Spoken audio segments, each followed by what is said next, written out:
খুব সুন্দর বোঝা যাচ্ছে, বেশ স্যার। খুব পরিষ্কার একবারে সবাই দেখতে পাচ্ছে, অসুবিধা নেই। ঠিক আছে, ক্যামেরার দিকে আর ফোকাস করার দরকার নেই, এবার মোটামুটি বসে থাকলেই হবে। বেশ স্যার। আচ্ছা বেশ, তুমি বলো তোমার নাম কি আছে? স্যার আমার নাম পরমানন্দ বনাই, আর আমি বীরভূম জেলা লাভপুর থানার অন্তর্গত ভালাস নামক একটা গ্রামে থাকি। আর বর্তমানে আমি আমার পড়াশোনা বলতে যেটা স্যার, আমার মাধ্যমিক শিক্ষাটা আমার গ্রামে হয়েছে, আর উচ্চ মাধ্যমিকটা আমি বর্ধমান জেলার কাটোয়ার একটি স্কুল থেকে পড়েছি, সেটি হলো কোন স্কুল? কাটোয়া ভারতী ভবন উচ্চ বিদ্যালয়। ভারতী ভবন। স্যার হ্যাঁ হ্যাঁ হ্যাঁ কোথায় থাকতে পড়ার সময়? এইচএস পড়েছে নাকি? হ্যাঁ হ্যাঁ, মামার বাড়িতে থাকতাম স্যার। কোন পাড়ায় মামার বাড়ি? এই শুভস্মৃতি রোডের এইখানে একটা বাড়ি ছিল, ওইখানটায় থাকতাম। আচ্ছা, কত সালে? 2013 আর 15 স্যার, এই 2 বছর, 13 থেকে 15। 13তে উচ্চ মাধ্যমিক, আচ্ছা, সেই 15 সময় উচ্চ ওখানে মাধ্যমিক। হেডমাস্টার কে ছিল বলো, কে ছিলেন? স্যার স্যার তুমি যে সময় উচ্চ মাধ্যমিক পড়েছো সেই সময় ওই স্কুলে হেডমাস্টার কে ছিলেন? ডক্টর দেবব্রত মুখার্জি। ঠিক বলেছো। তারপরে গ্র্যাজুয়েশন কোথায় করেছো? গ্র্যাজুয়েশনটা আমি বর্ধমান রাজ কলেজ থেকে 2018 সালে কমপ্লিট করেছি স্যার, আর মাস্টার ডিগ্রিটা 2020 সালে বর্ধমানে গোলাপবাগ ক্যাম্পাস থেকে কমপ্লিট করেছি রেগুলারে। ডিস্টেন্সে? অ্যাপ্লাইড না, না রেগুলার স্যার, অ্যাপ্লাইড। বাহ। হ্যাঁ হ্যাঁ। সেই সময় ম্যাথামেটিক্সের হেড অফ দ্য ডিপার্টমেন্ট কে ছিলেন মাস্টার ডিগ্রি? সেই সময় ম্যাথামেটিক্স। হ্যাঁ হ্যাঁ sir, professor doctor Arijit Ghoshal. উনি কি পড়াতেন?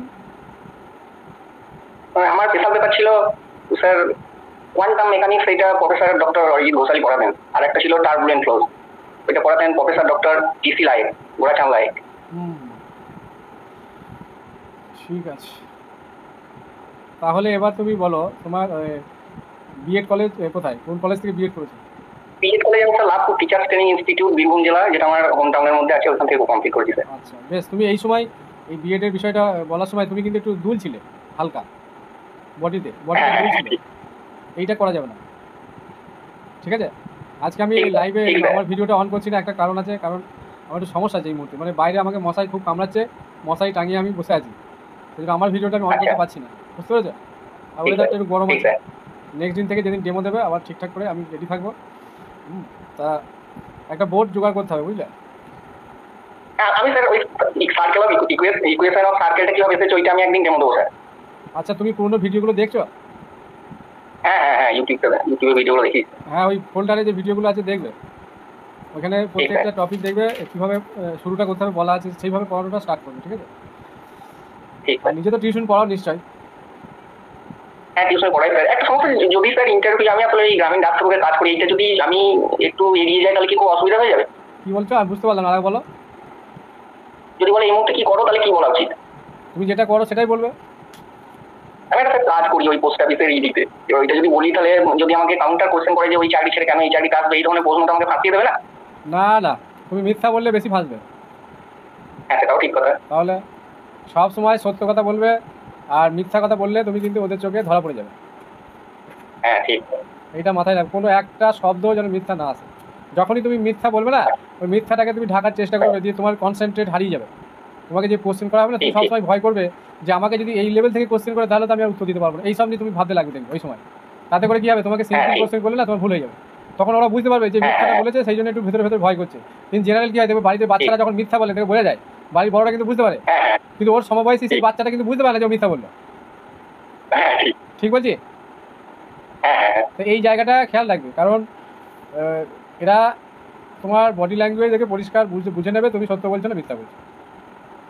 আর অ্যাজ এ টিচার হিসাবে তোমাকে দেখে তাদের আমার মনে হয় না কোনো নেগেটিভ বিষয় কাজ করবে। তোমার বডি ল্যাঙ্গুয়েজ বা তোমার কথাবার্তাতেই বোঝা যাবে তোমার এই পেশায় আসার জন্য তুমি কতটা উপযুক্ত, বুঝতে পেরেছো? আর ফেস টু ফেস কথা বলবে, নিজের সমস্ত সরলতাটা যেন বজায় থাকে, তোমাকে দেখে মনে হচ্ছে প্রকৃত সরল। এবার সরল মানুষ যদি একটুখানি, হ্যাঁ সরল মানুষ যদি একটুখানি প্যাঁচের কথা বলে না, বোঝা যায় যে এ কিন্তু আবার একটু মানে একটু ঘুরি ঘাড়ি কথা বলার চেষ্টা করছে, এই জায়গাটা যেন কখনো না আসে, ঠিক আছে? তোমাকে দেখে কখনোই তাদের মনে হবে না তোমার মধ্যে কোনো একটা লুকানো বিষয় কিন্তু লুকিয়ে আছে, তুমি সেটা প্রকাশ করতে চাইছো না, এই জায়গাটা দেখে মনে হবে না তোমাকে। এবার তোমার ডেমোটা একটু ঠিকঠাক করে দিতে হবে, যাতে করে তুমি একজন ছাত্র বা একটা ক্লাসে তুমি ছাত্রদের পড়াচ্ছ, সেই পড়ানোর জায়গাটা তোমার জন্য আন্তরিকতা থাকে, ভালোবাসা, তাদের কাছে যাওয়া।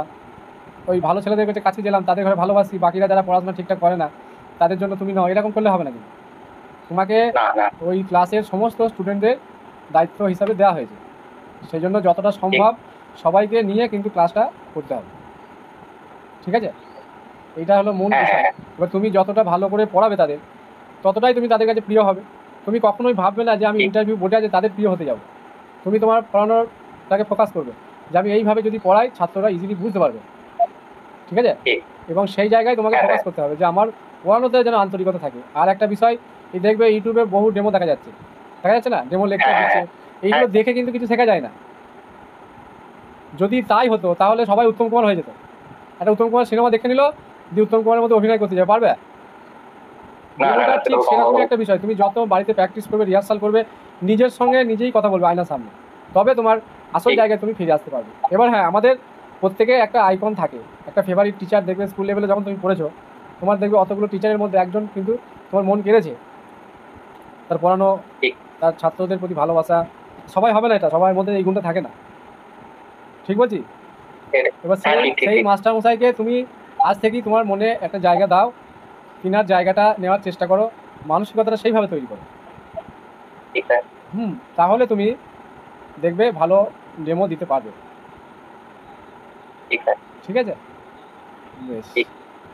এটা ফোকাস করার চেষ্টা করো যে তিনি কীভাবে পড়িয়েছিলেন। আর নিজের একটা কিন্তু এক্সট্রাঅর্ডিনারি, মানে সবাই দেখবে ওই বৃত্ত পড়িয়ে গেল, কেউ ইয়ে পড়িয়ে গেল, নিজে একটু ডিফারেন্টভাবে যাতে করে ইজি করা যায় সেইটা চেষ্টা করবে। সবার মতো করে কিন্তু ওই দুটো পয়েন্টের মধ্যে ডিস্টেন্সে হোল স্কয়ার বসিয়ে সার্কেল চলে এলো ইকুয়েশন, কিন্তু তার আগে একটা পূর্বজ্ঞান দিতে হবে, সার্কেল সম্বন্ধে বলতে হবে, সার্কেল বিষয়টা কি, কেন আমরা পড়বো, একটা বাস্তব উদাহরণ জিজ্ঞাসা করবে, চাঁদকে দিয়ে বলতে পারবে, সূর্যকে দিয়ে বলতে পারবে যে দেখ এরকম টাইপের সার্কেলগুলো হয়, আবার অর্ধেক হয়ে যায় যেগুলো অর্ধবৃত্ত বলবো, ঠিক আছে? এরকম আকার রুটি হ্যাঁ, হ্যাঁ। বা বাড়িতে যে সমস্ত আমাদের গোল টাইপের যেগুলো হয় এইভাবে। যেমন একটা বিষয় বলি, ছোট আর বড় সংখ্যা, তুমি একটা স্কুলে ছাত্রদের বোঝাতে যাচ্ছ, তুমি ওই গ্রেটার দ্যান বা লেস দ্যান এইভাবে দিয়ে কিন্তু চট করে সে বুঝতে পারবে না, তার মাথায় কিন্তু কোনো সিম্বল দিয়ে তাকে বোঝানোর চেষ্টা করবে না। তুমি দুটো ছেলেকে দাঁড় করালে, দেখ এ হাইটে বড়, এ ছোট, হ্যাঁ, তাহলে তাদের মধ্যে ছোট বড় একটা ধারণা তৈরি হয়ে গেল, এটা সহজে ক্যাচ করতে পারবে। ক্যাচ করতে পারবে। এই জায়গাগুলোকে ফোকাস করতে হবে। আর ওই টেক্সট বই যেগুলো আছে একটু খুঁটিয়ে খুঁটিয়ে পড়ার চেষ্টা করবে। মাধ্যমিক লেভেলের তোমার 9-10-এর জন্য তো তুমি দিচ্ছ নাকি? আমার 9, 10, 11, 12 দুটোই আছে। 11-12 কেমন 11, হয়েছে? 12 পরীক্ষা ওটা একটু ভালো হয় নাই স্যার।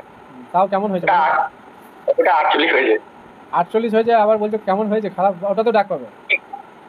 ওটা দেখো, 9, 10 তো 56 হয়েছে, ওইটা খুবই ভালো হয়েছে আমার। হ্যাঁ, তোমার কি ইয়ে কি মানে জেনারেল? আমি ওবিসি দিয়েছিলাম, দিয়ে সেই কাস্টে আবার সাব কাস্টের রিজার্ভেশনটা এ বি সব কনভার্সেশনের জন্য আমারটা বি থেকে হয়ে গেছে। তো ঠিকই তো, তো ভ্যাকেন্সি বেশি আছে তো। হ্যাঁ, এটা ভ্যাকেন্সি বেশি আছে। তাহলেও তোমার যা মার্কস আমি দেখছি তুমি জেনারেলে পেয়ে যাবে। এবার তোমাকে যদি বলা হয় তুমি 9-10-এ যাবে না 11-12-এ যাবে, যদি হয়তো দেখা গেল 9-10টা তোমার বাড়ির কাছে হচ্ছে, 11-12টা দূরে হচ্ছে, তখন কি করবে? আমি তোমাকে এমনি জানতে চাইছি, 9-10টা বাড়ির কাছে, 11-12টা দূরে পাচ্ছ। আমার স্যার আসলে 11, 12টাই আমার মানে বেশি, বাড়ি থেকেও চাই যে 11, 12 আমি জয়েন করি যদি পাই।